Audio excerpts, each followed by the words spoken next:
I first learned about Pebbles by reading her many contributions to the literature, including NCI monographs. I saw her as a trainee on the TIPSAT committee meetings, including one with the ICOS MRTP application. And then what really sold it for me was that I saw her speak one year at SRNT. I believe it was a panel with Phil Gardner and Joanna De Silva, and it was talking about menthol policies. When she spoke, she said so many of the things that I'd been feeling and speaking for years, and what really got me into the field of tobacco prevention and control research. Also, our connection with SRNT is all of this is very full circle because I was at a trainee event with the Health Disparities Network, and they had mentioned that she had her new Center for the Study of Tobacco and that she was looking for people to recruit postdocs and faculty members. So I feel so grateful to have had the opportunity to be mentored by Pebbles as a postdoctoral research fellow and now to be her colleague as a junior faculty member in her Center for the Study of Tobacco. This award is well deserved. Pebbles has worked tirelessly for over 27 years to really eliminate tobacco-related health disparities at a national, state, local level. I've seen her in the communities here in Arkansas, and I just want to say congratulations, and I can't wait to see how much more you really help to change this field and advance and really improve and have a positive impact on communities. Pebbles has been one of the main driving forces in establishing SRNT's focus on tobacco-related disparities research, going back some 20 years. In that time, she led the reformation of the Health Disparities Network, which is still going strong today and has served as a model for many other networks within SRNT. As part of the Health Disparities Network, Pebbles co-led the establishment of its travel scholarship program, and that program contributed to the development of many disparities researchers within SRNT over the years, including that of President-elect Patricia Nez Henderson.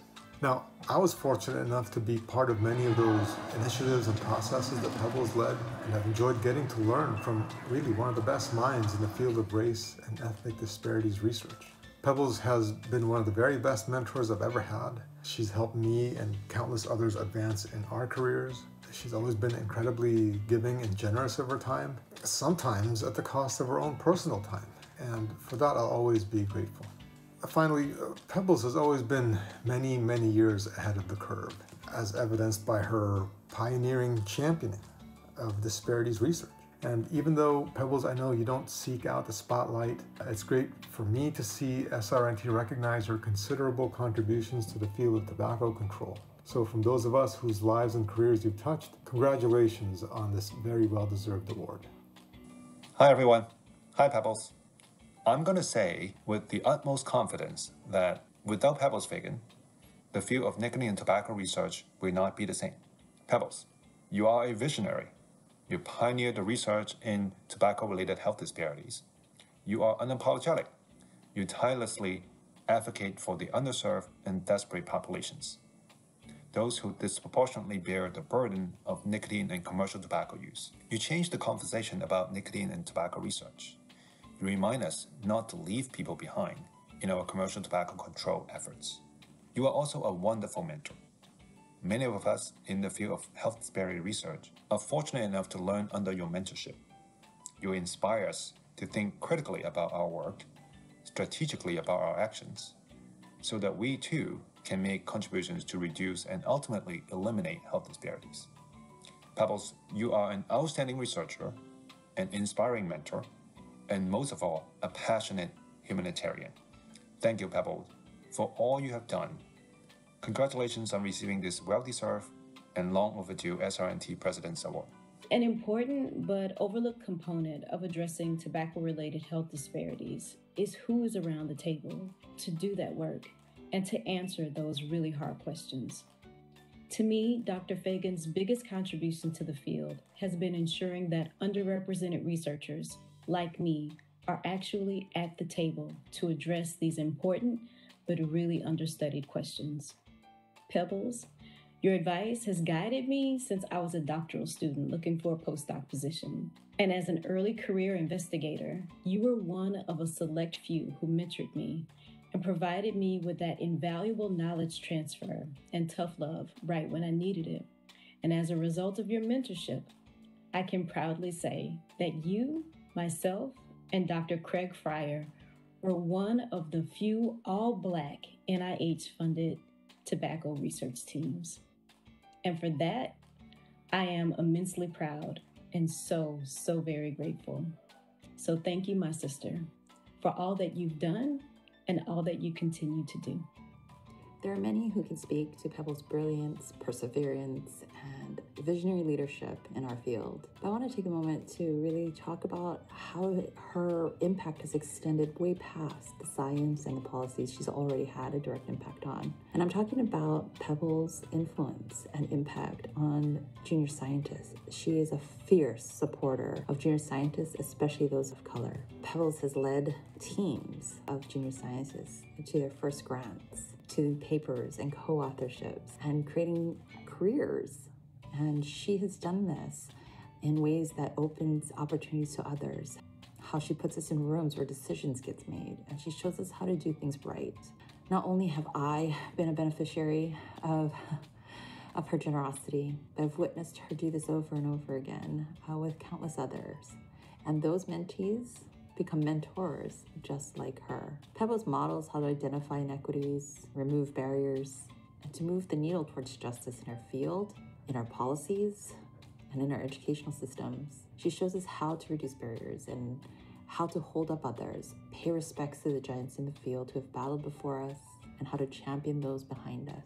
Most directly, I would not have a career without Pebbles and without her impact on my life, but perhaps more significantly, is the extension of her lessons to me through to my colleagues and my own mentees.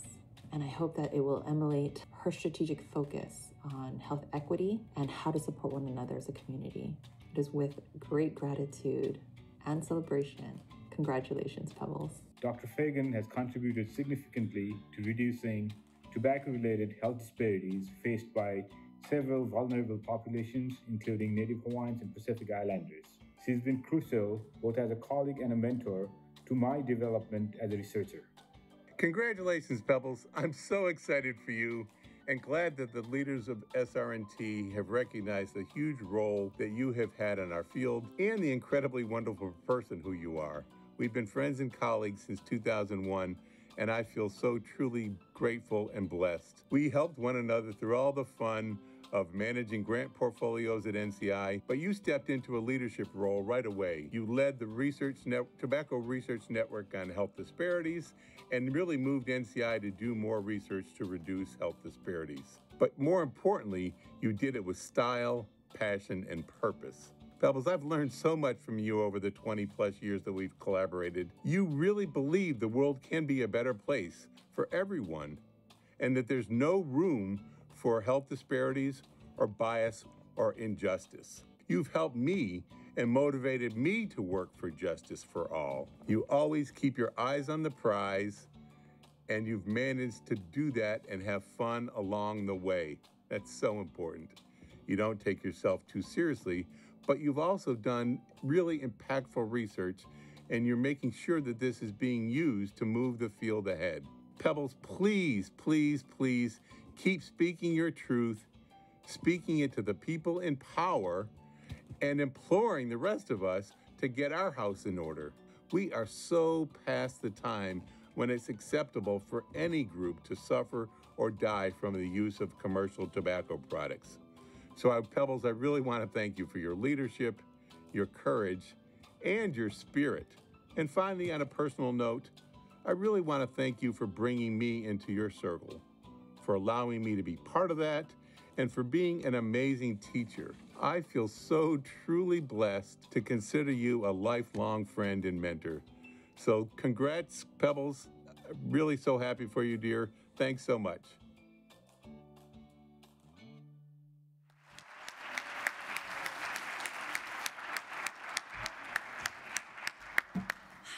So that was our preview of coming attractions. Welcome. Welcome to our reinitiation of in-person SRNT annual meeting. Thank you.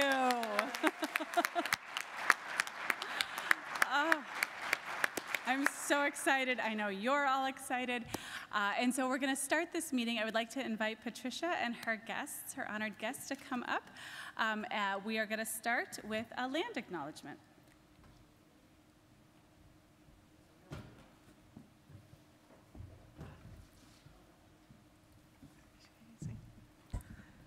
Yat Patricia Nez Henderson Dashijine, Zitlatin Shlon Trotsoni Bashichin, Chenje Kena Dashanale, Ashe Dashiche, got Sando as a Lenishla, called Shnant Quine Kaisel Kaigi or Kan Kidishni, Sai is a by Kains and Shije, Ato, Quine Shitlin Lont, as a Shitlin log or Kan Kidishni. Good afternoon, everyone. This is my introduction in my native tongue, the Navajo language, and today, as a part of the Racial Equity Task Force, one of the things that came out of those recommendations is the land acknowledgement. Land acknowledgement is a way to honor the past, the present, and the future of Indigenous peoples who have been the original landowners of where we are today. Baltimore sits on the lands of many tribes, and those are the people I want to honor today. And if you wanted to learn more about land acknowledgement, you just can Google it. Actually, there's a lot of written statements about it, but it's just to recognize what colonization has done to these lands and what you can do as an individual, as a scientist, to really promote justice and equity when it comes to our sciences. The tribes that I want to recognize today, and they are the Economic Indian Tribe, the Naswashi Band of Indians, Piscataway Conroe Tribe, the Piscataway Indian Nation, the Pocomoke Indian Nation, and the Shawnee Indian tribes. These tribes have had a relationship to these lands that we are on today, and I just want to make that acknowledgement. To my surprise, so I'm the incoming president, and in our Indigenous culture, and many, many other cultures, being a witness is very, very important, and I was totally floored when my leaders, the Navajo Nation leadership, showed up today. And I'm literally humbled by it. As the first Indigenous president, incoming president, this is huge. And today I want to introduce to you several individuals that are here. Honorable Council Navajo Nation, Honorable Council Delegate Halona.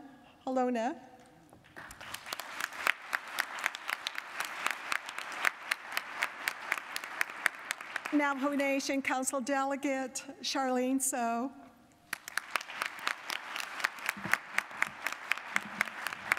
And the individual that I have up here is Honorable Council Delegate So, who has helped me so much over the last year, and he is the individual that sponsored the Nch'ebe Ina Era's Life Act, which was passed by Navajo Nation Council and was signed into law November 5th of this past year.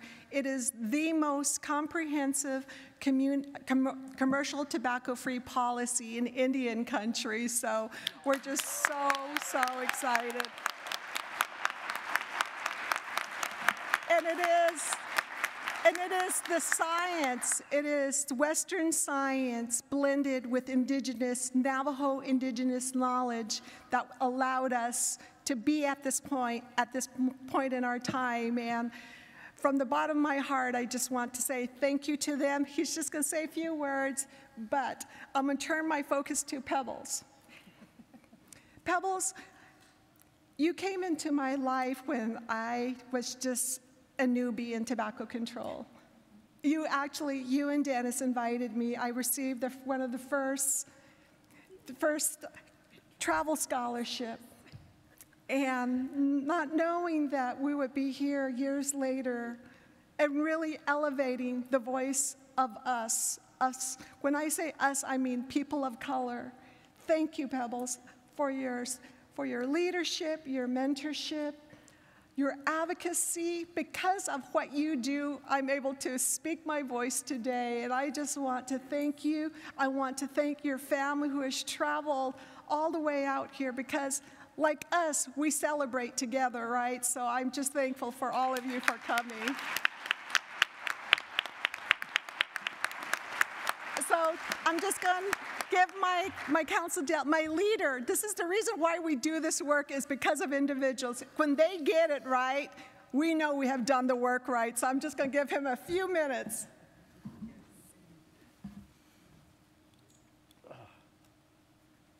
Well,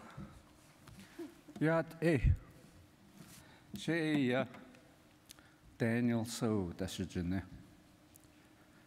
Tsenje kenne en slon. Nan is het trachini, was is chi, is niet.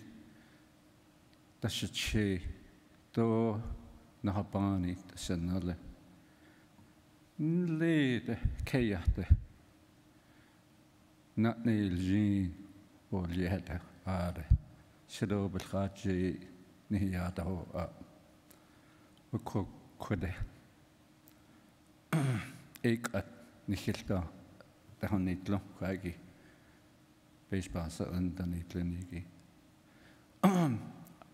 And again, just as Dr. Nez Henderson, I gave my clan, who was born for my maternal grandparents' clan and my paternal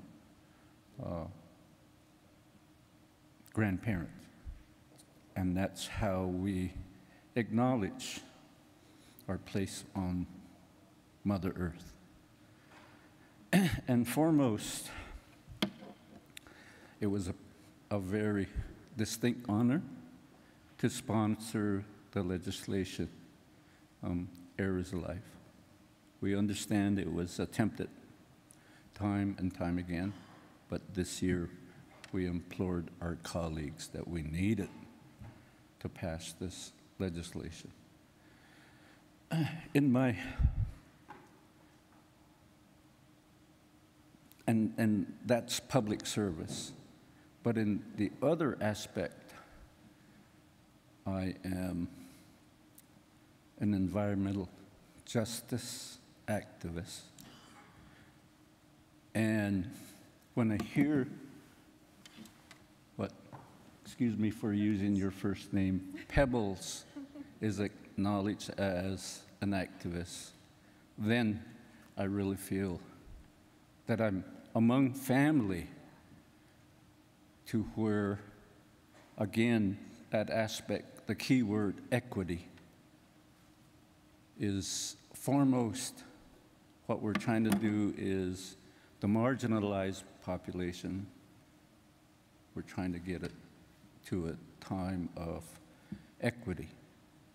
And that's very important to me because my environmental justice work is the area that had been deemed the national sacrifice zone. And a lot of the work, we're trying to correct that. So thank you,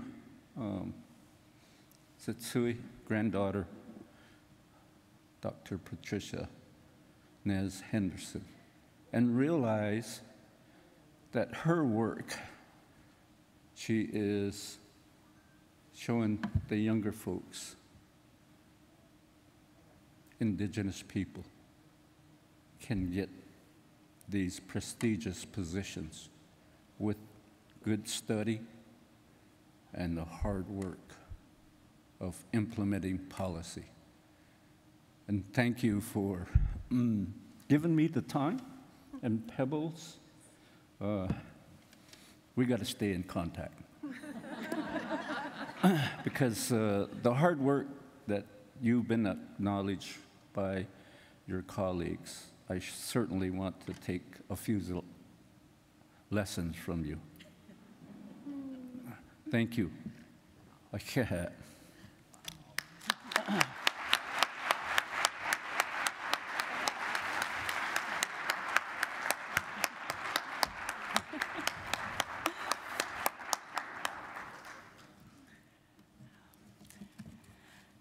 do love the connections we make here at SRNT. It's one of the really important things I think that we do.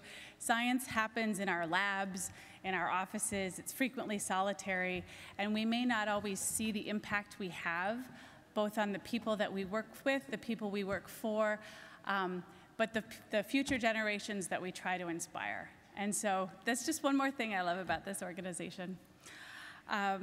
I do want to start, as this is one of my last acting jobs as president, I want to start by just grounding us in where we are.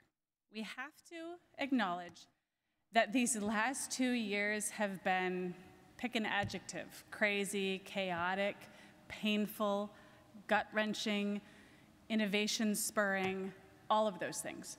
And we've survived a global not survived. No, not survived. We have endured a global pandemic. There has been loss in many respects.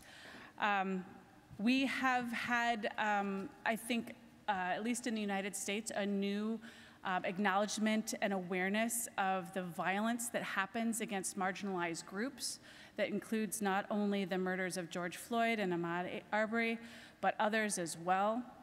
We are currently watching with horror the war in Ukraine and are very well aware of the fact that there are wars going on across the globe that just are impossible to understand. That's the world we live in. And that's the important part. And we are all here together. So within that context, we have made it here together. We are here together for the first time in 2 years, and maybe longer if you don't have one of the purple tags that says "I survived New Orleans."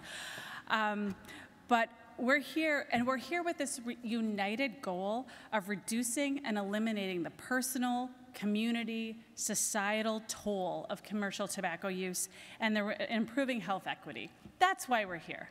And so what we're going to do? Let's celebrate. So let's start. We made it.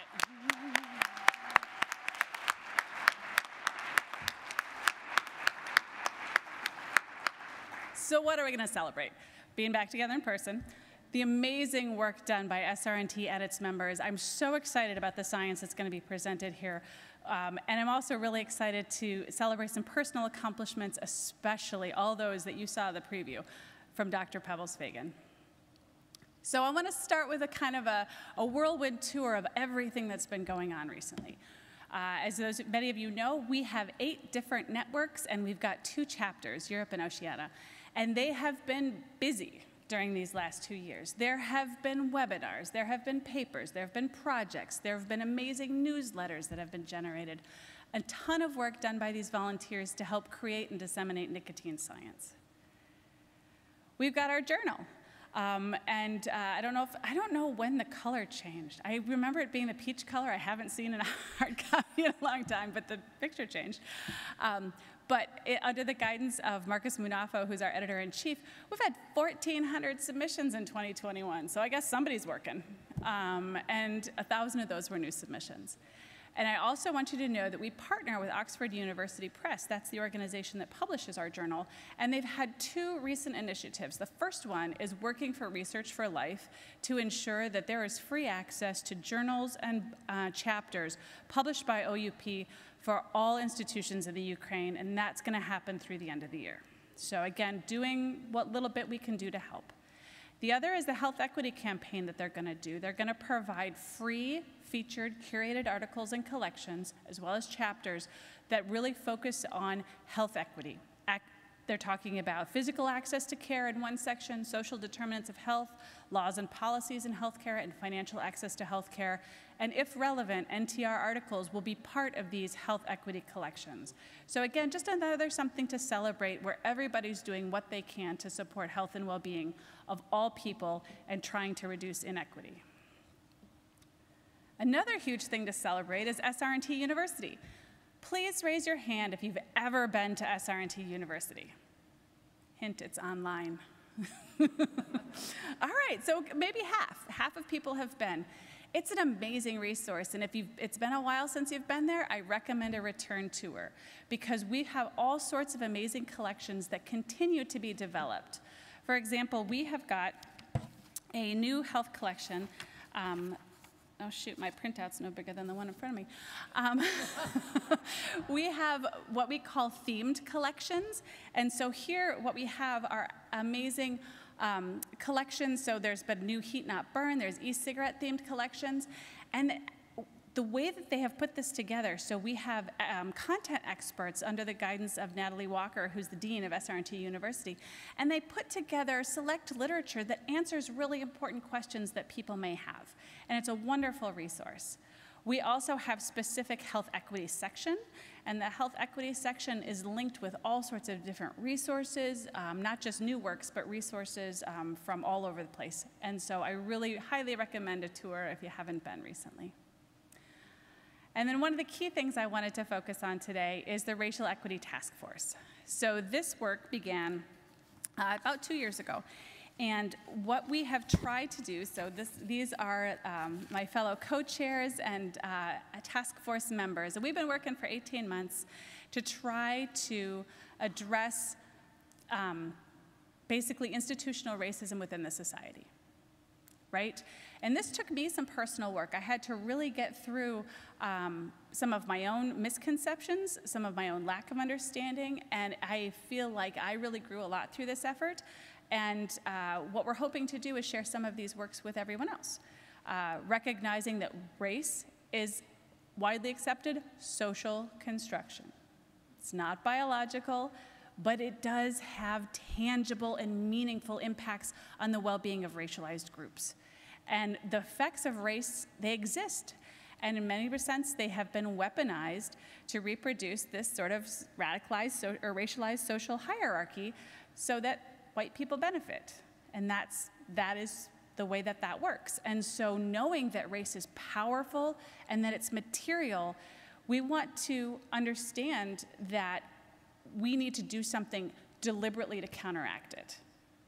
And so what happened was the board of directors of Srnt decided that it was imperative that we as a scientific society have to acknowledge and strive to understand and actively intervene on racism in its structural and individual forms in our tobacco and nicotine and commercial tobacco research, and reduce the harms related to the use of those products. So we were charged with the board, come up with ways to do this. How can we address this issue within our society? So we had a process. We conducted a comprehensive review of all of the SRNT's foundational documents, policies, bylaws, everything else, to see where it was and wasn't addressed, where race was and wasn't addressed.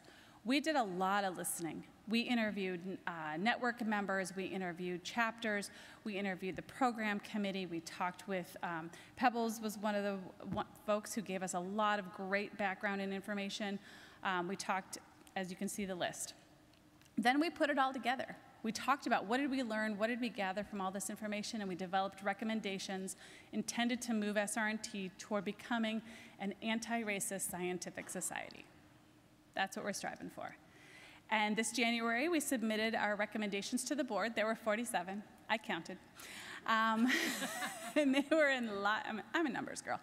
There were a lot of different areas that we have these recommendations.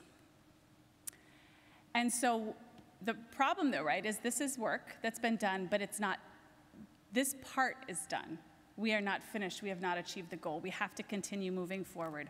And so we actually have some recommendations that have already been implemented. We have a health equity track for the very first time at the conference this year, and this will be sustained. Yes, thank you.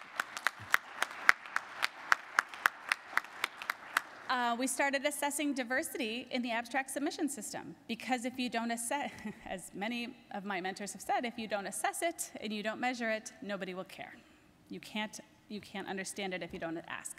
And so we've been asking about race and ethnicity, gender, country, and again, the ultimate goal is to have the data that we need to reduce disparities. We did prohibit commercial tobacco industry employee involvement in SRNT-sponsored activities due to the inherent conflicts of interest with health.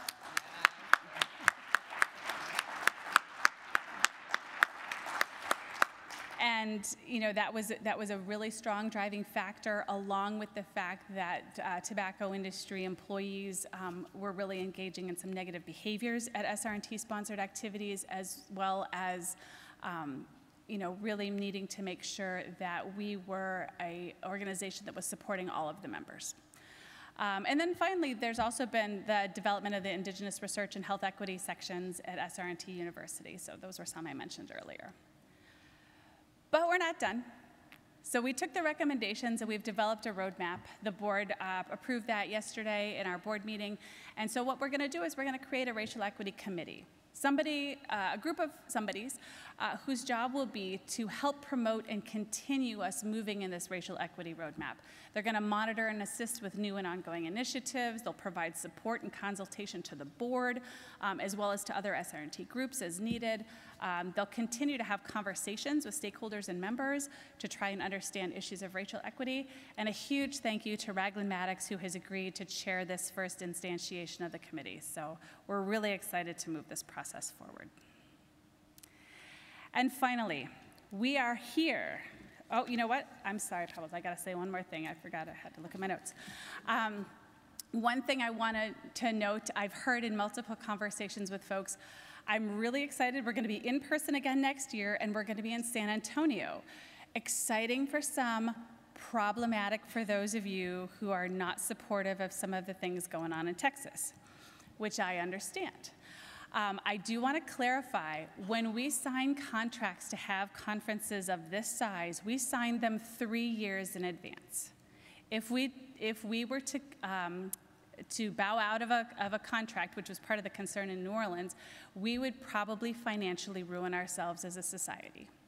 So we cannot leave, we cannot change, we are going to San Antonio. However, recognizing the importance of social justice, the board agreed yesterday that we are going to try to engage in some other activities which will include optional donations to social justice organizations in Texas, probably even locally in San Antonio, as part of our mission, or as part of our travel to San Antonio for next year. So I just want you to be aware of the circumstances. We understand and agree with the concerns, but we're going to do what we have to do. So with that, I will now be really excited, really, really excited, because it is my huge honor and great privilege to bestow the President's Award on Dr. Pebbles Fagan.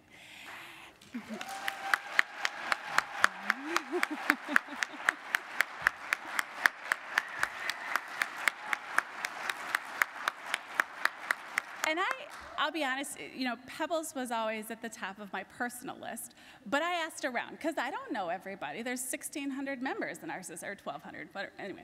I don't know everybody, and I wanted to make sure. So I talked to lots of different people. It was unanimous.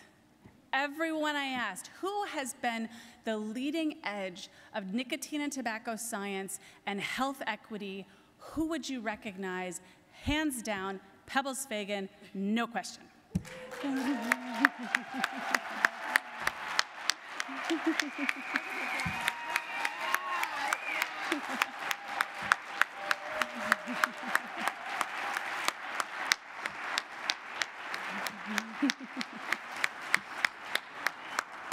And while I've had the privilege of working with Pebbles on a couple different projects, and it has been just an enlightening and wonderful experience, I don't think I could truly do justice to all of her accomplishments. So what I've done is I've asked her friend and colleague, Dr. Mignon Guy, to do the honors.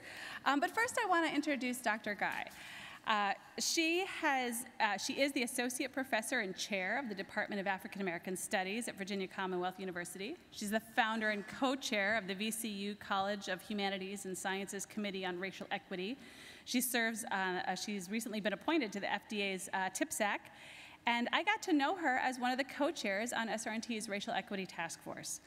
She has passion, conviction, extreme intelligence, and this intellect and the passion have really helped me learn and grow, both professionally and personally, and I am thrilled to be able to turn the mic over to her to have her introduce Pebbles. So.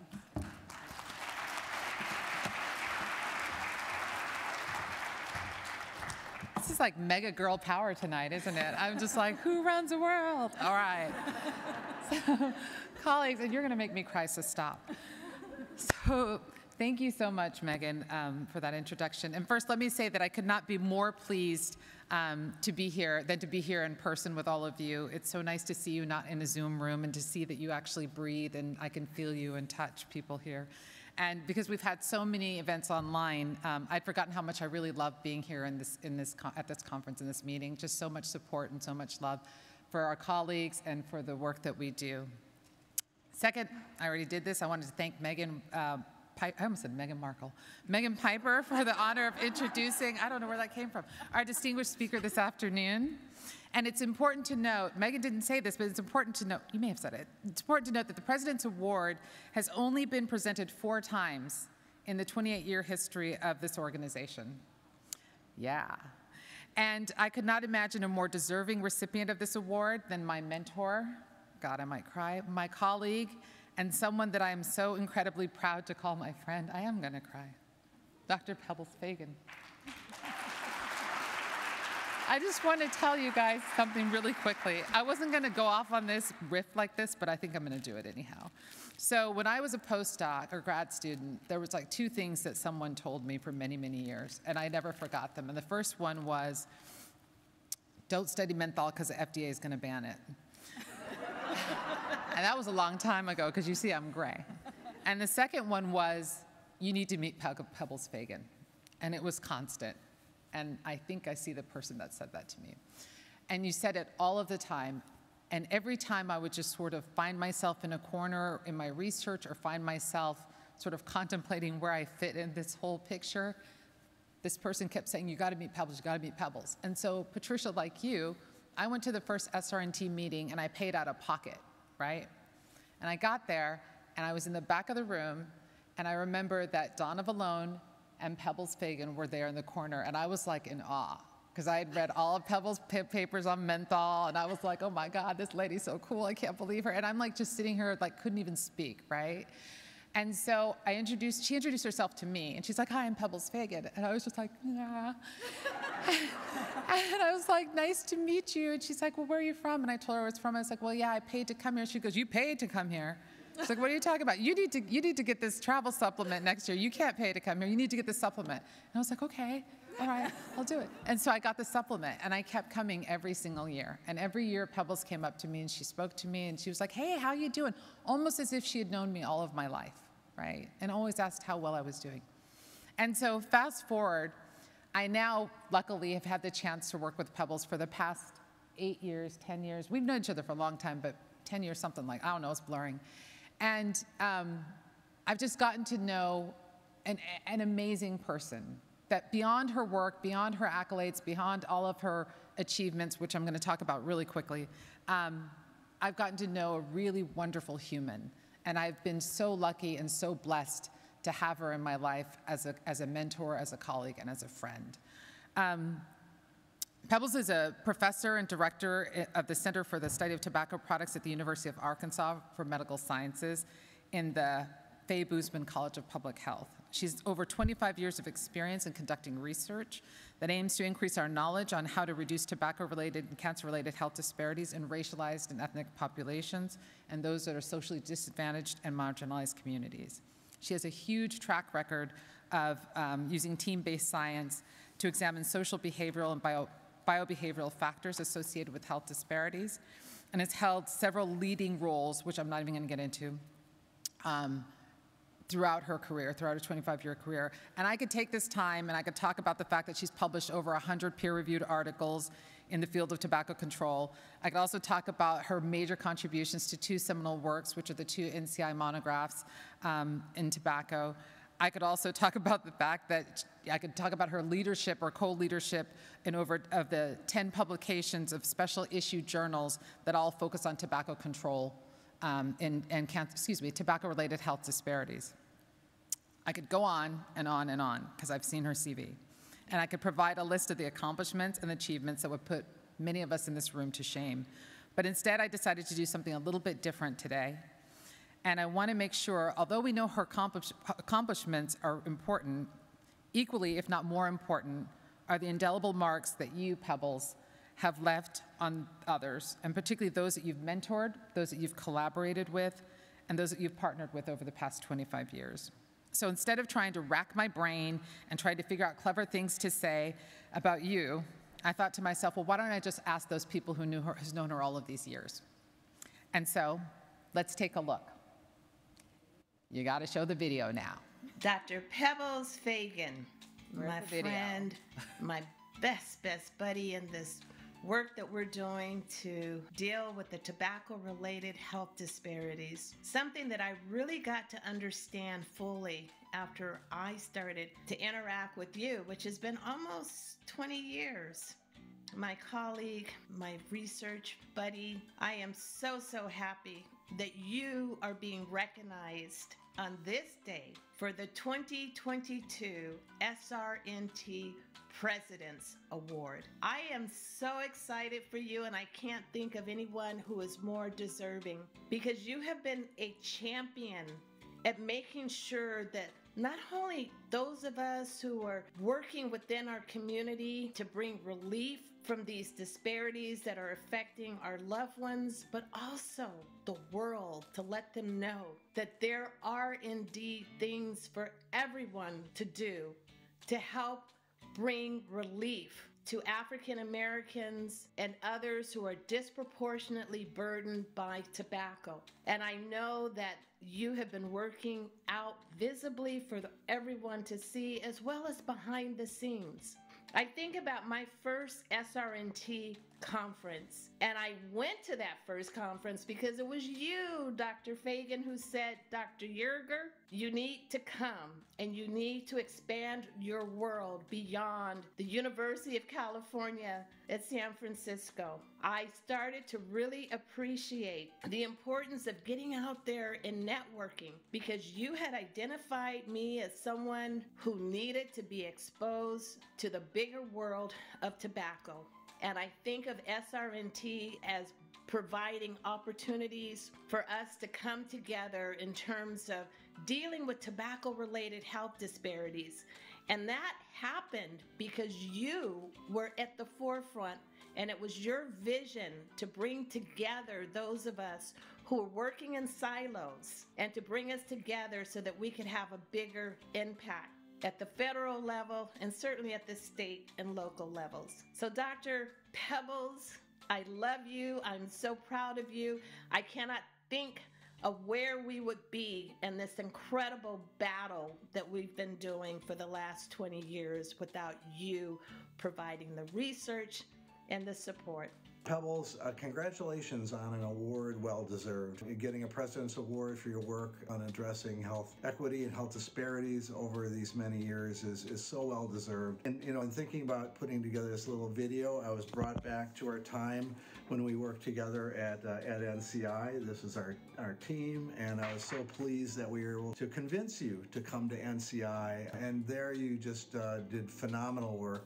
If I recall right, your focus was primarily on addressing tobacco use in adolescence as a focus, which obviously is an incredibly important area. But over time, I saw you continue to expand your focus, especially in the area of health disparities and health equity. The paper that really stands out in my mind that really makes that point is one that you did with Gary King and Dee Lawrence, Bob Robinson, and others. And this paper is I was on eliminating tobacco-related health disparities, directions for future research. And in my mind, in that paper where you were the lead author, it was a really critical moment in moving you into a leadership role nationally in this area. And so I just wanted to say I'm so pleased at all that you've done. It's so important for society, and this is a wonderful indicator of the great work that you've done. So congratulations again, and my very best to you. Pebbles, you've always been a rock star in tobacco control and health disparities research. We worked together at the National Cancer Institute for 10 years, and I was your boss for 8 of those years, from 2003 to 2011. And I say boss in air quotes because all I had to do was sit back and let you do your thing. That is because you knew what needed to be addressed and you had such a well thought out plan and you were organized. I know you've received so many accolades about co-founding the Tobacco Research Network on Disparities, or TREND, but it was your vision in the first place that made it happen. And without that vision, I don't think that TREND would have materialized. I recall attending TREND meetings and watching you with awe as you helped lead the group to remarkable achievements. I know that because of your dedication, your passion, commitment, and mentorship to address tobacco health disparities and diversity inclusion, you have made a difference. And to top it all off, you're such a wonderful, warm, and fun person, and I am proud to be in your shining star orbit. Congratulations. I want to extend my warmest congratulations to Pebbles for this award that is long overdue given her vast accomplishments. As a trusted colleague, collaborator, mentor, and friend, Pebbles has worked tirelessly to expand and advance the area of tobacco disparities research. Her contributions are numerous, but to name just a few, in 2007, Pebbles worked to establish the first network for Srnt, which was focused on tobacco disparities research. Today, that network is one of the largest and most productive networks within the organization. Pebbles also spearheaded the development of TREND, the Tobacco Research Network on Disparities funded by NCI and Truth Initiative, formerly known as the American Legacy Foundation. More recently, Pebbles has provided senior scientific leadership to the NCI monograph on tobacco disparities. Her dedication, commitment, and vision have helped shape how we as researchers examine, understand, and work to eliminate tobacco disparities. Thank you, Pebbles. All of us at the Center for the Study of Tobacco Products at VCU congratulate our colleague and friend, Dr. Pebbles Fagan, as she receives the well-deserved 2022 Srnt President's Award. Dr. Fagan has been a driving force in the science and advocacy of tobacco control in the United States and across the world. She has used the strength of her science and the vigor of her voice to address devastating disparities in tobacco use and tobacco-caused disability, disease, and death. Perhaps most important, Dr. Fagan has devoted her career to ensuring that the next generation of scientists have all the tools necessary to end finally the loss of life caused by tobacco use. With her determined, intentional effort, she is making certain that future tobacco regulatory scientists, wherever their careers may take them, center health equity and social justice. We salute Dr. Fagan's outstanding science, her unfailing advocacy, and her truly transformative training. Congratulations, Pebbles. Dr. Fagan brought equality and inclusive excellence and the voice of socially marginalized groups to tobacco control. She ushered in the scientific rigor and framework needed to study populations disproportionately burdened by tobacco. In terms of tobacco disparities health research, I see Dr. Fagan as an architect. Her name should be synonymous with the invention of tobacco-related health disparities research. The saying goes, if you light a lamp for someone, it will also brighten your own path. Dr. Fagan, you have shown a light that has helped ignite a fire to advance health equity in the world. Thank you. You are responsible for numerous firsts. The first national conference on tobacco and health disparities was directed by you. The first research network on tobacco and health disparities was your brainchild. The first national conference on regulation and vulnerable and disparate groups, again, steered by you. Over the years, you've blazed a path for countless others, including me, not only as a mentor to fellows and junior scientists, but also as a curator of opportunities for scientists of color. You documented successes and barriers. You set up mock proposal reviews and other training aids to help prepare professionals for the grant review process. And you created a mechanism for scientists of color to be supported in attending SRNT and other signature conferences. Let the record further show that your strategic vision has moved the field to establish health equity as the first priority of all commercial tobacco prevention and control efforts. Your foresight led to multiple journal supplements dedicated to issues affecting disparate populations, including documenting national estimates for menthol prevalence, nicotine dependence, and cessation behavior for racial and ethnic minority groups, highlighting specific challenges for those that smoke cigarettes lightly or intermittently, and identifying unintended consequences of tobacco control policies. Fast forward, and you secured millions of dollars in grant funding at both the University of Hawaii and the University of Arkansas to combat health inequities related to nicotine dependence and tobacco use. And finally, in my role at CDC's Office on Smoking and Health, I'm incredibly grateful for your service as the senior advisor to help us best apply a health equity lens to our work to prevent tobacco initiation, reduce secondhand smoke exposure, and aid cessation. Pebbles, I'm honored to be your colleague, collaborator, and friend. Again, thank you for shining a light that helped ignite a fire to advance health equity in the world. Keep shining, and congratulations for this well-deserved, very prestigious award. All right. Now we're done. So you see, I could not have said any of that better myself. So please join me in giving a warm welcome and huge congratulations to the recipient of the 2022 SRNT Presidential Award and our illustrious speaker for this afternoon, Dr. Pebbles Fagan.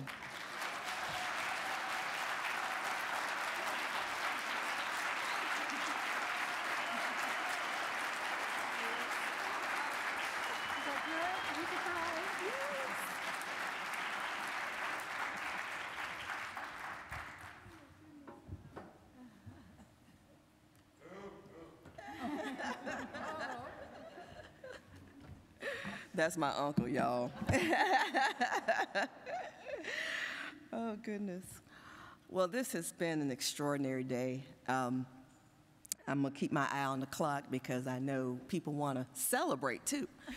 But it's an extraordinary day because I was telling Megan and Yon that, and Bruce as well, that, you know, this day is somewhat surreal, and reaching this point in this day at this particular point in time with the land acknowledgement with Patricia and the elders and the collectivist culture with families being here, you know, it could not have turned out any better. But what it tells me is that we've done work, but we have a ways to go, and we have a foundation upon which to build.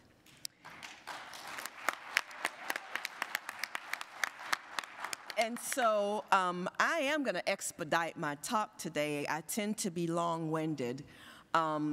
This will be really the first time that most of my family members really learn about what I do when I'm not at family events or when I'm on a plane going to some meeting. And certainly the first time that my nephew, who's here, who honored me as his Black History Shiro, for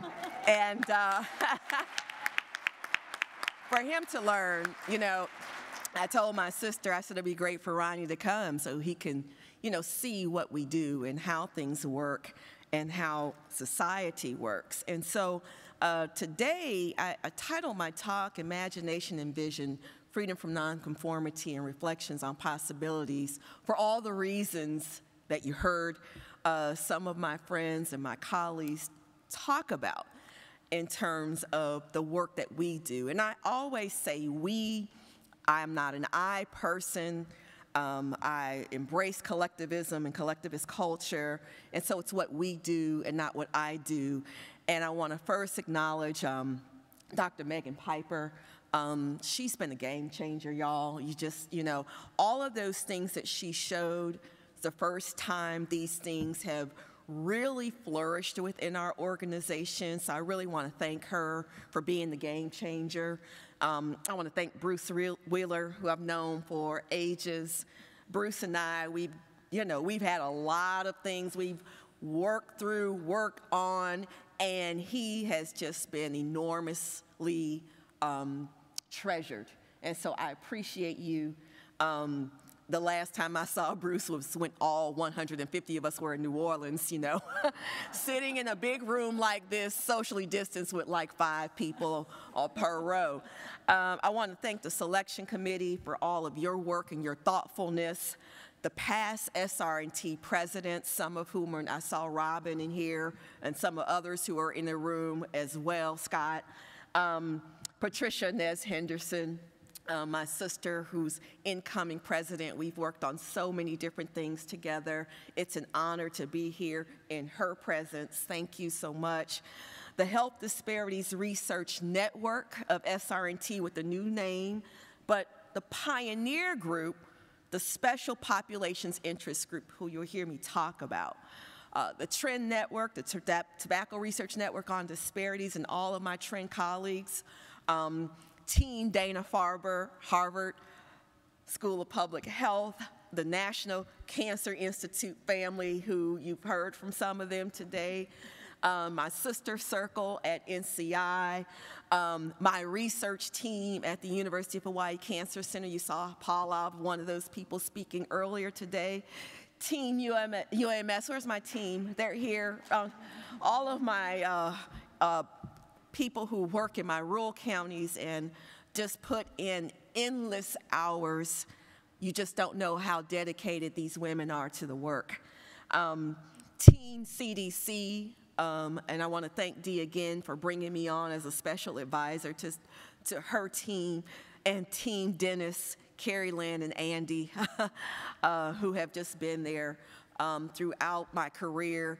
And we have just been working on so many things together, and so many other people, many of you who are in this room with whom I've worked, had the pleasure of working with, and I appreciate all that you have done dedicated to reducing the toll of tobacco on all of our population groups.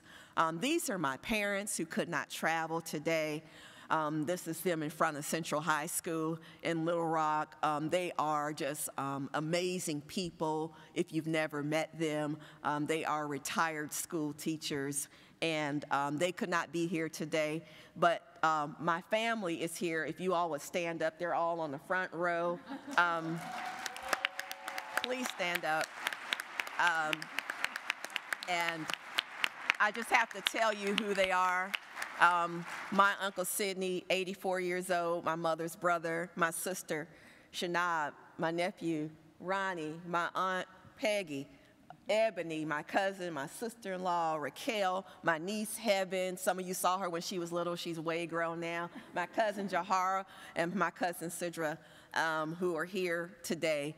And those are my biological family, but many of you are also my family as well. Mignon, we talk every day, every single day. And so I want to thank them for traveling so far to be here. These are just pictures of my family. Again, I'm a collectivist person, so I believe in honoring and thanking the elders and those who have contributed anything to my growth and my development. So the people who you see here are family members from all over the country. And my Hawaii family, mahalo to you, my church family there, my hula ministry in Hawaii, and my Link sisters who are in Hawaii as well. And I also just want to dedicate this talk today to people who have passed on recently in my life. My cousin Cynthia, my friend Brent, who we buried just a few weeks ago, and my sister and friend Yvette, two of them who lost their lives prematurely from cancer. So I just want to honor them today. And so I want to talk to you about where my career began and early experiences in tobacco control, what my vision is and has been for research and communities, and how I came to this point. And so, you know, the first thing I want, particularly the young people, to remember is never be limited by other people's imaginations and their imagination of you. That's where we have to begin.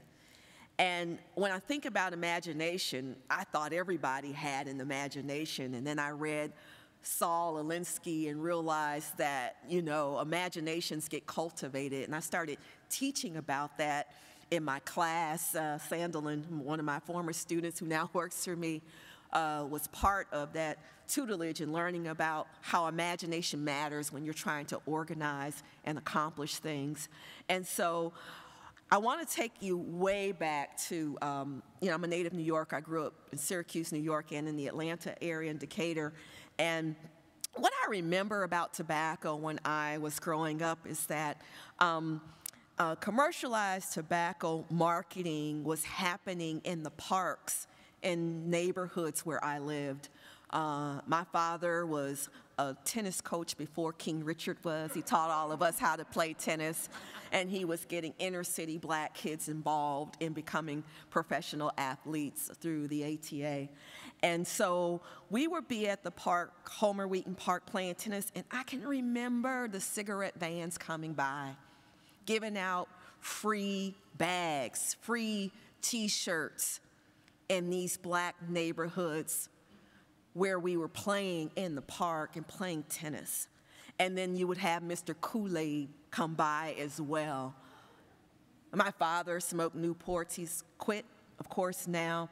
And all of his friends smoked at the time. At that particular time, in the early 70s, everybody was smoking. And so those were my early memories of tobacco marketing.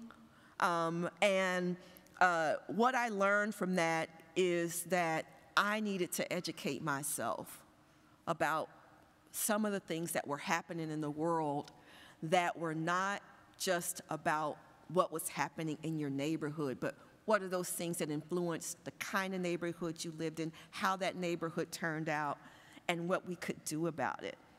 And so through my education, I ended up going to 2 different high schools, both Hotchkiss and Southwest DeKalb High School.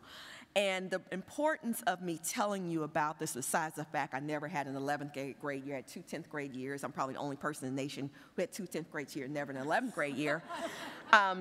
Because when I went to Hotchkiss, they said you need to stay back, you know, do a little bit better, and I did, and then they promoted me to the 12th grade year, and then I left, went back to my public high school because they tried to tell me where I had to go to school. Now, Hotchkiss, if you know anything about it, it's a feeder school into Yale, but the importance of me mentioning this is that Hotchkiss was built on tobacco money, the Coleman family, going back to the 1930s. And here I was at this school with a lot of wealthy people that I was out of my league when it came to that in terms of socioeconomics, and this was built on tobacco money. At the same time, I had my public high school, Southwest DeKalb, which was predominantly white when I got there and then became predominantly black by the time I graduated, where black people didn't smoke. There were very few people who smoked there. If the black kids were smoking, they were sneaking. And the parents of white kids would give them permission to smoke on ground. So, you know, I had these 2 different worlds that I was navigating when it came to my high school education. And then I went to the University of Virginia. And I'm telling you about this so you know why I have maintained my activism throughout life. When I got to UVA, I was a first-year rep for the Black Student Alliance. I got there and I jumped right in. I eventually became the vice president of the Black Student Alliance there, and we organized protests against apartheid. We organized protests against our own administration. We organized protests against the student newspaper and the honor system that was disproportionately kicking black students out of UVA, okay? I'm telling you this so you know where I come from. And when we think about it, you know, all it takes is organizing a small group of very thoughtful, committed citizens who believe that they can change the world. who believe that they can change the world.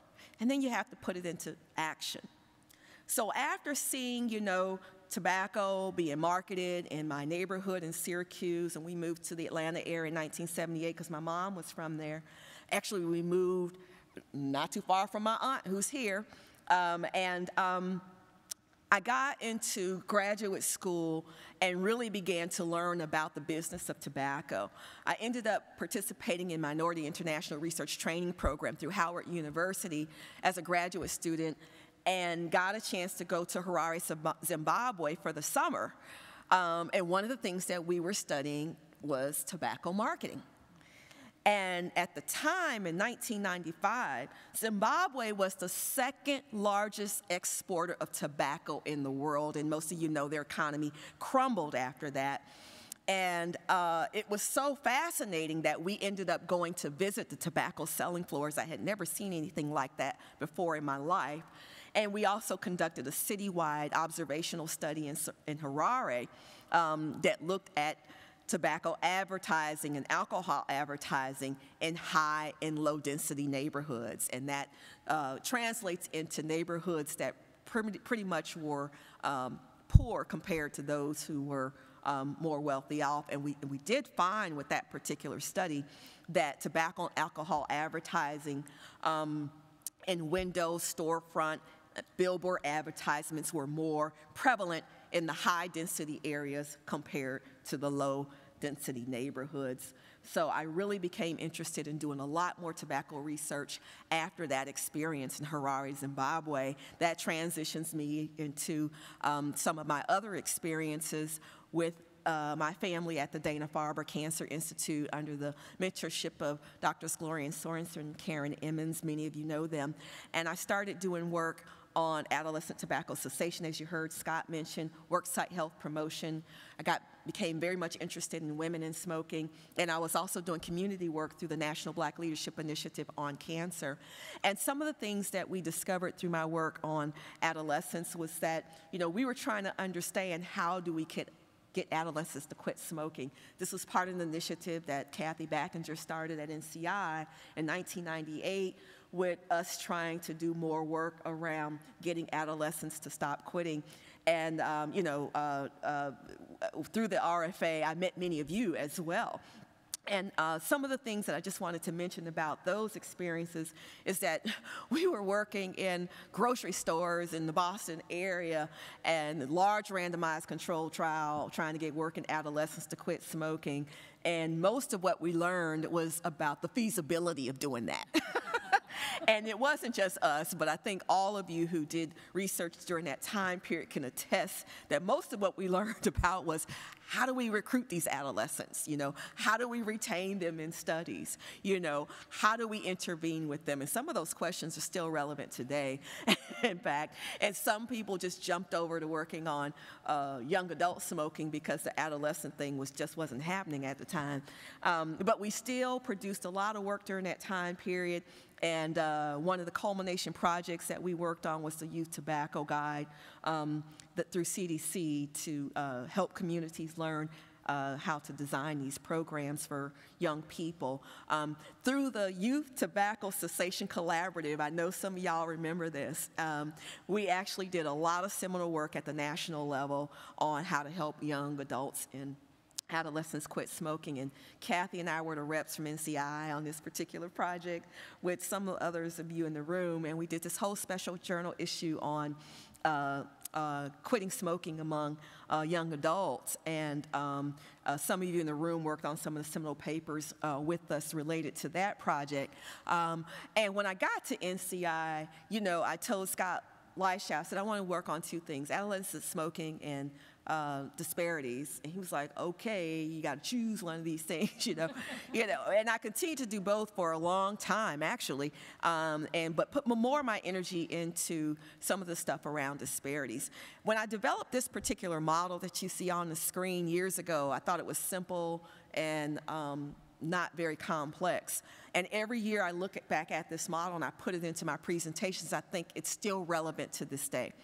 My model for focusing on the elimination of tobacco-related health disparities my colleagues who helped develop this model was, one, focus on the disparities themselves, focus on diversity and inclusion, a word that we've added over the years, because we have to have a diverse workforce so that we have research questions that are asked about population groups, and we have a workforce who can be dedicated to addressing these issues.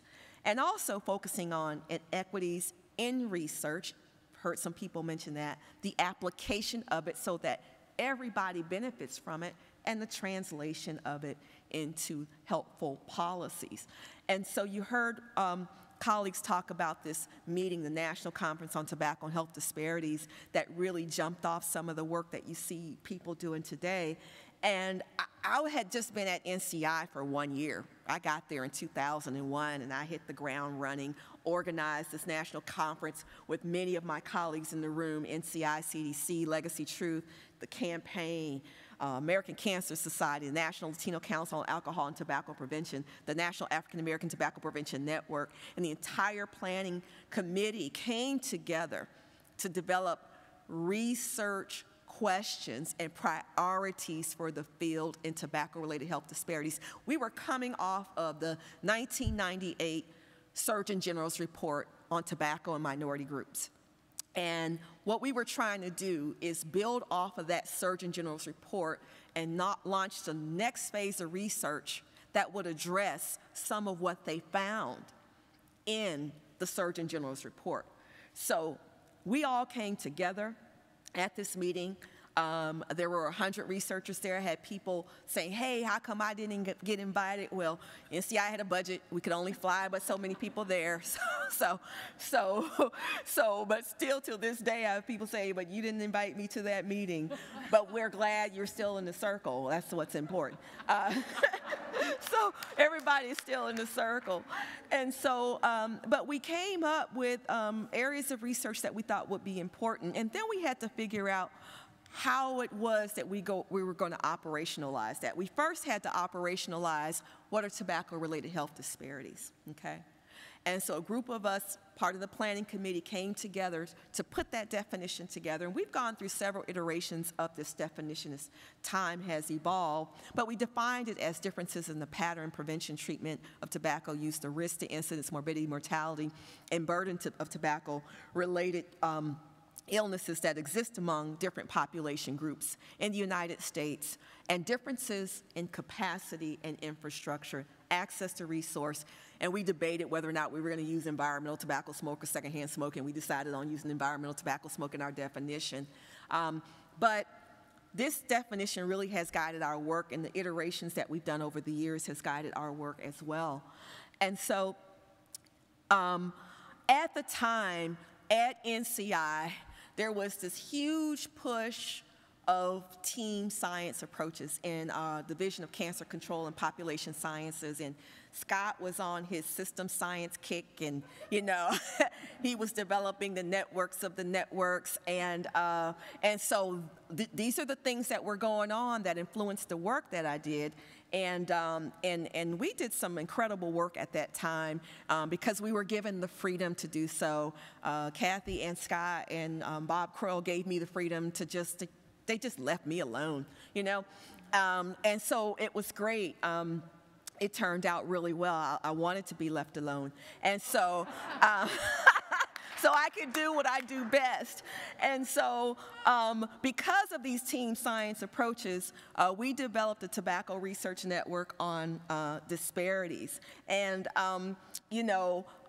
Scott had this systems of networks that he was developing that was just really took off, and the harm reduction network came out of that, that led to some of the research that's happening today. But Scott left me alone and let me go off and do the Trend Network separately. And because I told him, I said, I have a different kind of vision that I want to put into place. And I've got people who I want to work with and who are willing to move this thing forward. And he let me develop it separately from the whole system science initiative that he was doing. And so I went to Stacy Vander at NCI and Bob Croy said, I need $1 million to get this off the ground. And Scott said they're probably going to tell you got to piece it together, and that's exactly what Stacey Vander said. She's like, you got to find the money in different places to do it, and we did. Within 1 year, Cheryl Hilton had committed to supporting half of the money for the network, and then Donna Vallone later came on and continued to support the network, and she and I became partners in crime in the network along with so many other people, Linda, and many of you who are in this room right now, and Dee Lawrence, who was part of the founding circle of the network. And this picture that you see us in is at a meeting in Alaska where I convinced Dee to go whitewater rafting with me, probably on one of the most dangerous rivers in the nation. And but it represented us, what we were trying to do was to be bold and to be daring and to do something different despite the odds. We were at a river that ran in the opposite direction, 60 feet deep. I almost went over. But this picture represents the boldness and the bold things that we were trying to accomplish through the Trend Network. And so, you know, when I think about the war, you know, strength is not about physical capacity. It comes from will. That's what you've seen with the Ukrainian people. And so, but we also had will as well. We had the will to be able to see that we could change something in government, outside of government, and within this organization to make it better for people out there. And so through Trend, we had principles of operation that included the integration of disparities research everywhere. That was our vision. To include diversity as a primary focus of the things that we do, and also to make sure that we get to the practice part, and I'll talk about that later. As you heard Dr. Guy mention, we had so many special journal issues because we had decided that if we wanted to make a difference in this field, we needed to get publications out there. Within the span of Trend, we published and partnered with people on over 100 different papers that included reports and special journal issues that ask questions like, what are the unintended consequences of tobacco policies on low-income women and girls? No one was asking those questions at the time, but we were, and we made it a priority. People were not visible about doing work on LGBTQ populations. In fact, at the time, we had to do it underground at NCI, get Legacy Truth to publish the report, because we were working in under administration where that stuff was not friendly. But guess what, Kathy? They'll allow me to keep moving this stuff forward, okay, so that we could get the work done. They gave me the freedom to be able to do that. And so when the administration changed, Bob Crowell said, does anybody have any work that we've done on LGBTQ population? Boom, here's the report, okay? We had done the work, you guys. And so Francisco Bushting and Scout were involved in those projects, and we were trying to understand sampling methodologies among LGBT communities of color so that we could be inclusive of them in our work. We also did training workshops on disparities so that we could get more health disparities researchers out there in the field. And so through our work, we were understanding that, you know, women did not have coverage of workplace, low-income women in particular, and those who were poor did not have coverage of workplace policies, and they didn't necessarily have policies in place in the home to protect them from secondhand smoke exposure. Work that I did when I was at NCI and Trend, but then I later followed up on through my work at the University of Arkansas for Medical Sciences. And so in addition, through Trend, we had to fight a lot of battles, And some of the battles we fought was racism in science. I remember working with Gary King on this paper on the heterogeneity of smoking behavior among African American women. And the first time we submitted it, the journal told us that smoking was not a problem among black women, even though they had similar smoking rates as white women. That was the reason why that paper did not get accepted. So we went to another journal, okay? But these are some of the things that we were trying to change through Trend. We were trying to also understand the relationship between menthol and harms to different population groups. And Trend was ahead of the game in trying to influence the congressionally mandated report that would eventually come out on menthol and public health that was generated by the first generation of people on TPSAC. Thank you, Patricia Nez Henderson. She was on the pioneer group. And many others of you who are in the room. I can't see you because I'm blinded by the lights, but I know some of the original TPSAC members are in here, Dorothy Hatsukami and many others. But we were trying to make sure that when the Family Smoking Prevention and Tobacco Control Act got passed, that there was literature out there that would help us and inform the field about what the harms of menthol are. Now, other work had been done earlier, but we knew that if there was to be any kind of regulation, we're still waiting, that if there were to be anything, that we had to make sure that the science was solid.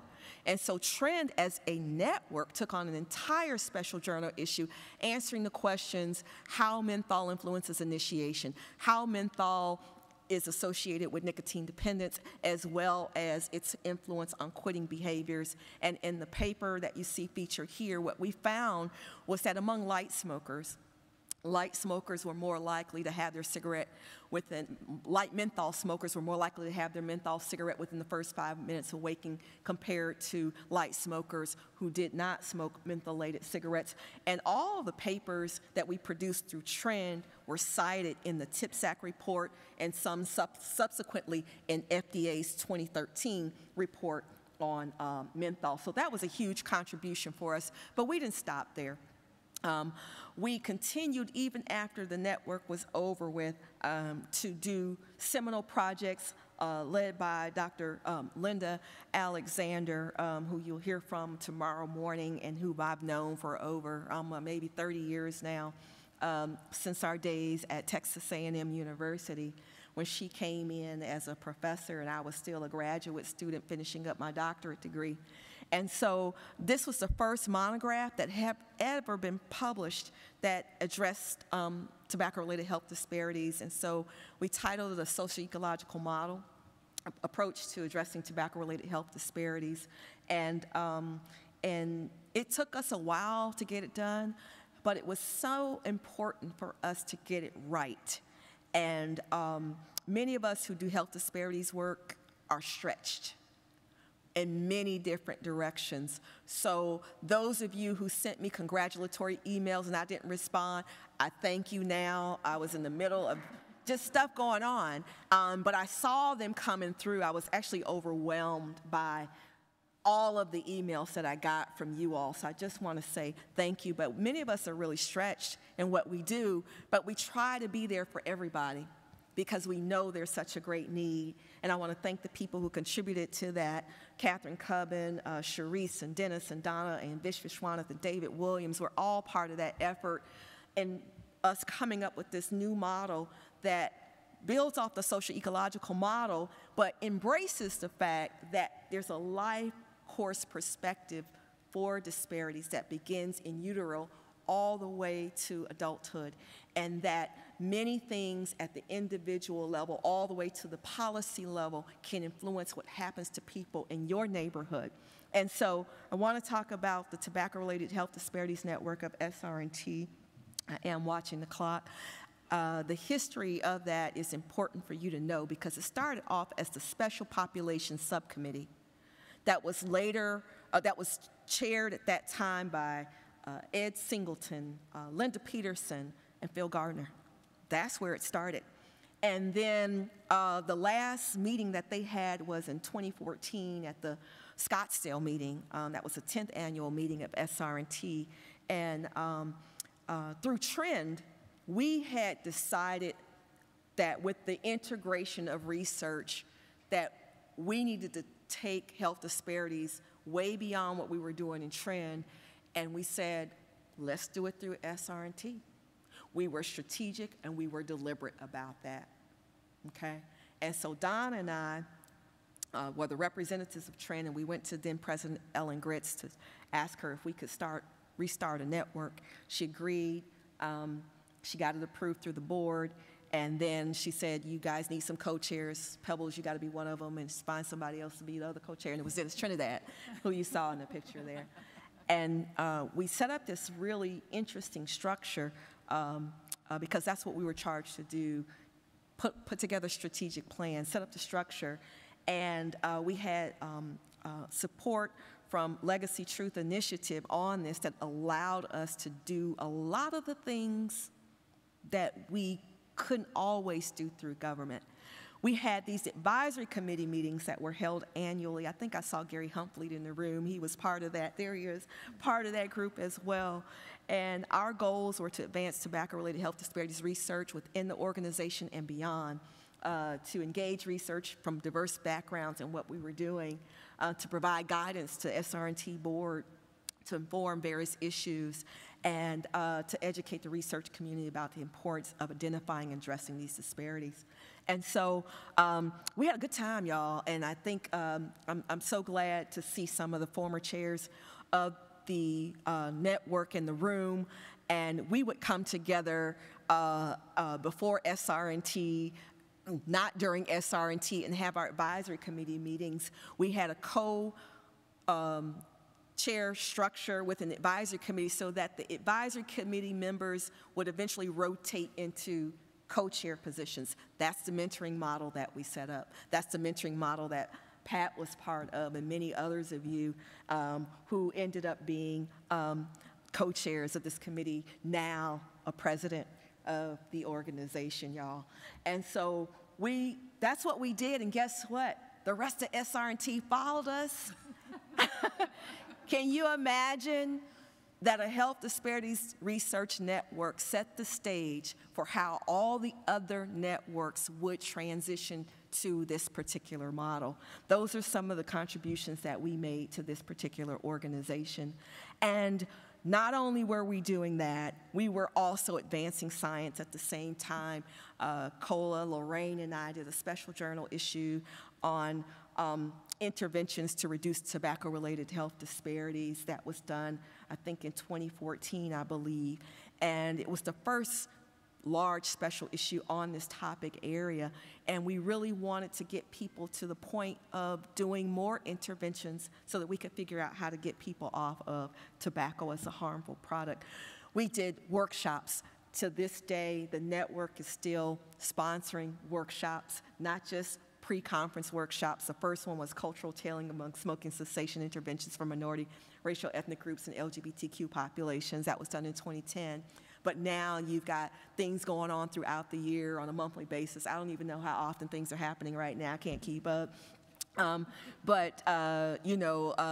brought to the forefront the idea of intersectionality and making that a critical juncture in the kinds of research that we do and how we address that within our research. And you've heard people talk about them being recipients of our diversity awards. As of 2014, we had brought in 117 different scholars to SRNT. Through that award, we were traveling new investigators, young investigators, to this meeting to get them to become members and to be collaborative and to learn how the field works. And I think that was one of the biggest contributions that we have really made is changing the game and getting more people engaged in the work that we do. We removed barriers working with Bruce to bring people to attend the meeting. We were having breakfasts, and it was just great. It was fun times.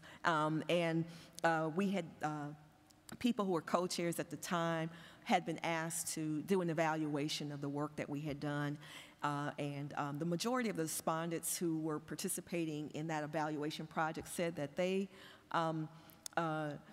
are still doing health disparities research and would not have otherwise engaged in this work had they not been part of a cohort of people sponsored by that scholarship. So when we're talking about diversity, it's not a box we check, okay? It's a reality that we have to create, and it has to be deliberate. Through Trend and through the research network, we were deliberate about bringing people to the table. We were looking at people's backgrounds, saying, who do we bring so we can get those voices heard? I cannot speak for Native communities. I can speak for African American communities. I cannot speak for LGBTQ communities, but we brought people to the table who could. That's what we wanted to do. That's the change we wanted to see. And so I continued with my colleagues in Hawaii to do that work on increasing the diversity of the sciences, people in the sciences. We had symposia that focused on increasing the diversity of women in sciences. Through my Links organization, we sponsored the Ohana Summit, which was increasing the diversity of young people in STEM. And I started with my colleagues there, my Young Adult Advisory Board, who was amazing, amazing. It was important to make sure that they were exposed to research and that they had the opportunity to be co-authors on papers that would launch their careers. And on this study, we were looking at menthol with some funding from Legacy Truth, and found that menthol smokers were more likely to be obese. That was an unintended finding that we didn't know we were going to find through the work that we were doing there. But all of my students were on this publication, helped to conceptualize it and get it published. And that's the good work that they did. They still keep in touch with me today. Faith Hamamura just graduated from medical school. I'm so proud of her. And after 3 tries, she kept on going. She got in and she graduated. And so one of the things about young people and students is that recognizing that they're their own leaders, you know? They're their own leaders. And leadership has to be cultivated as well. That's what we were trying to do. I was trying to get them to recognize the leadership in them and the freedom to be able to do that. I'm going to skip some of these slides. I was going to talk a little bit about my regulatory science work, but another day. Talk a little bit about some of it later, though. But I also want to mention that it's important not just to mentor students, but other faculty members. You heard from, these are just a few people who have been part of my mentorship circle, and you heard from many others as well. They have grown, they have flourished, and I have also grown and flourished from them. Mentoring is a bi-directional process, and I've been had the privilege of working with so many different people, but this is what diversity of the field should look like. You know, this is what it should look like because it changes how we do things. So how do we move forward and address inequities in research? Because not everyone benefits equally from scientific discoveries. And so in order to make sure that happens, sometimes we got to get into a little bit of good trouble. I'm always stirring up trouble. I get in trouble, but it doesn't matter. I'll take the heat for it, no big deal. And so I get in trouble with my family too, but no big deal, I'll take the heat for it. But when I went to the University of Arkansas for Medical Sciences and started working in the rural communities, I mean, this whole thing about inequities and how it relates to communities really came to bear because, you know, Arkansas is a very poor state and there's persistent poverty there, and it's just unbelievable. And you have the history of the Elaine Massacre there, Phillips County, that contributes to the cycle of oppression and systematic racism that actually then translates into high rates of tobacco use in some of these counties that are twice that of what you see in the nation. And so it's always been about people for me, but I had to get it a little bit more into the work that I was doing, okay? And so, because the people that we count in our epidemiological studies are real people and who face real circumstances, and we got to get to the problem solving at some point. And so through our Families Rising to Enforce Smoke-Free Homes project that's funded by NIMHD, what we were trying to do is build off the work that I had done in Trend, where we found that poor women were less likely to be protected in the home from secondhand smoke exposure this is how some of my research circles back around to what I'm doing now. And so we developed an intervention study to focus on increasing smoke-free policies in the home. I'm focusing on 2 counties in the Delta region that you see represented on the map here. That whole Delta region in Arkansas in that dark purple has very, very high tobacco use rates. And in doing that project, you know, I know this, but you find out more about what doesn't exist the deeper you get into trying to do something for disparate communities. And we could not find culturally relevant materials for our populations that focused on menthol smoking, okay? So we had to develop these things on our own. I got my student involved in developing this photo novella. And to my knowledge, I don't know if anybody has developed this that focuses on quitting behaviors among women, menthol smokers, and Sharaka is now working on one for African-American men as well. I'm gonna skip this because I've talked about the fact that people who are living in poor communities are less protected by policies in the home, and because of that, they're also less likely to quit because they're not protected by policies in the home and less likely to have those quit attempts. So that's what that data shows. But in the middle of doing this intervention study, we ended up having this crazy pandemic. And so we had to think carefully about what we were doing. And so I'm trying to get people to implement policies in the home with secondhand smoke, and Wanda and Sandra, my community health workers who are here, are out there, they're doing their motivational counseling as they were trained. And they're telling me, we got to get these folks in the community, we got to get people food. They were already volunteering in the food bank, but more and more of our clients were calling them. So we couldn't just do the work of focusing on getting people to implement policies in the home. We had to address this food insecurity issue that was already high before the pandemic started. We're the second highest in the nation in Arkansas. So we partnered with the food bank. Food bank was giving us 4 distributions per year, and my team was out there giving out food to communities as we were trying to recruit people to participate in our study. That led us to add on work around COVID-19. We also have another grant that's focused on reducing COVID-19 disparities, and we have this huge door-to-door campaign that Elizabeth has spearheaded, getting things out to the community so we can reduce the burden, the total burden. It's not just about tobacco, you know, the total burden of disparities on our communities. And so, so how do we change these community disparities? You know, how do we focus on the contextual things that cause the disparities in the first place? Today, I now have this Center for Research, Health, and Social Justice that will allow me to do that in a way that I had dreamed of. In 2010, I had an executive coach through NCI who worked with me to develop my vision for my career. And at the time, I told her I wanted to be a director for a Health Disparities, Health Equity Center. So here I am, 11 years later, now having this $19 million grant from NIMHD that was allowing us to do that. And I knew in order to be a director for a center like that, I had to leave NCI. I love my NCI family. In order to achieve the things that I was trying to do, it was time for me to move on. And then I had to run out of Hawaii, you know, because it couldn't do what I wanted to do there either. And went to Arkansas and loved the community and the people and the work that we're actually doing there. And so our center is focused on advancing the science of chronic disease disparities with a particular focus on cancer and cardiovascular disease disparity, with tobacco, alcohol, and obesity being the 3 main risk factors that we address. We're trying to increase the diversity of the research workforce, and then we have a whole community engagement component.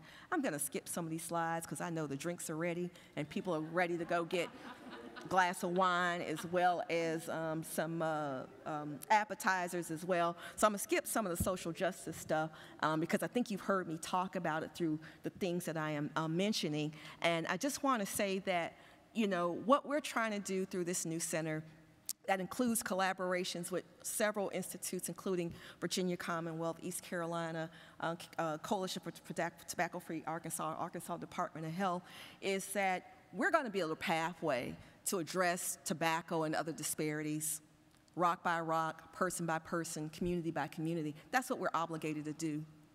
That's what we're obligated to do. And so we're going to do that. I cannot end by not talking about menthol. Okay, have to talk about menthol because this journey has been occurring way before 2002, before the first conference on menthol cigarettes was held, co-sponsored by NCI, CDC, co-chaired by Phil Gardner and Pam Clark. Since 2002, the first report on menthol was published. We're still waiting, we're still waiting, we're still waiting for the next course of action to happen, okay? During the time when we were trying to influence what was happening with the Family Smoking Prevention and Tobacco Control Act, the trend was not the only group of people who were producing special journal issues, but it was also CDC as well. And so lots of people were working on these things at the time.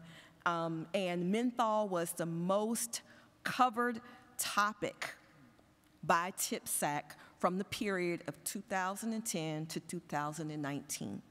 More meetings held on that topic, more public speakers on that topic than any other topic covered by TIPSAC. And so when you think about that and you think about where we are today, still waiting on something to happen policy to happen that would protect vulnerable population groups, and third, smokers from the harms of menthol, we have to think about how we're going to deconstruct racism in tobacco control policies, okay? We have to call it what it is, okay? And so not everybody may agree with that, but you can't have a topic that has so much science on it and nothing has been done. Since 2002, okay? So one of the papers that we wrote, Mignon and Linda and Valandra, German and I, about the casualties left behind, one of the conclusions that we came to, separate from Val and Carol, is that there may be a need for litigation to hold people accountable on disparities issues. We came to that conclusion independently. That's what happened during the civil rights movement, okay? Not always popular. I'm not standing here to be popular. You know, I'm standing here to do the work and to speak truths about what we need to do to address these particular disparities. As Bob said, you know, he's always encouraging me to continue to speak my truths around these issues. And the truth around the issue also lies in the fact that we can't just keep doing research alone. You can grab this particular report in the back of the room where we outline some regulatory research priorities from a meeting that FDA funded us to do before the pandemic. And you know, this is a good body of work of research recommendations that I think the field can follow. But we can't do that by itself. We have to also take action. Thank you, Carol and Val, for your work in doing that. Those things go hand in hand. So you need people on the inside, you need people on the outside, you need people on the top, you need people on the bottom, all around to get this work done. And so when Black Wall Street was deconstructed, think about it. It took time to build. Overnight, it was deconstructed. When we want to deconstruct groups of people, we do so. We take their land. We go to war on them. We actually burn communities. We put our foot on their necks. But when we want to deconstruct systematic racism in institutions, we say it takes time. Overnight, we destroy communities. Overnight, we can rebuild our institutions. That's a social justice approach. And we have to reject that procrastinatory loop of oppression that we are all part of. That we are all part of.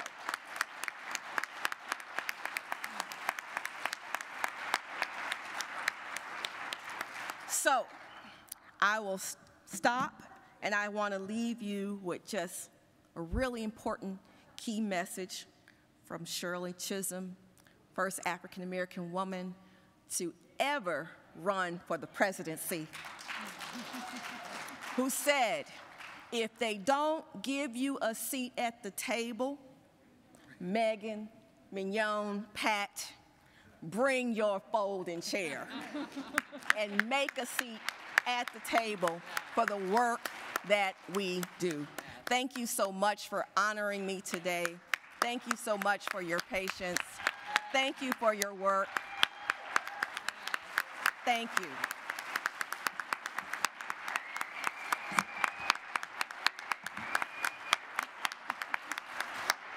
Oh, that was wonderful. That was so good. Oh, you were awesome.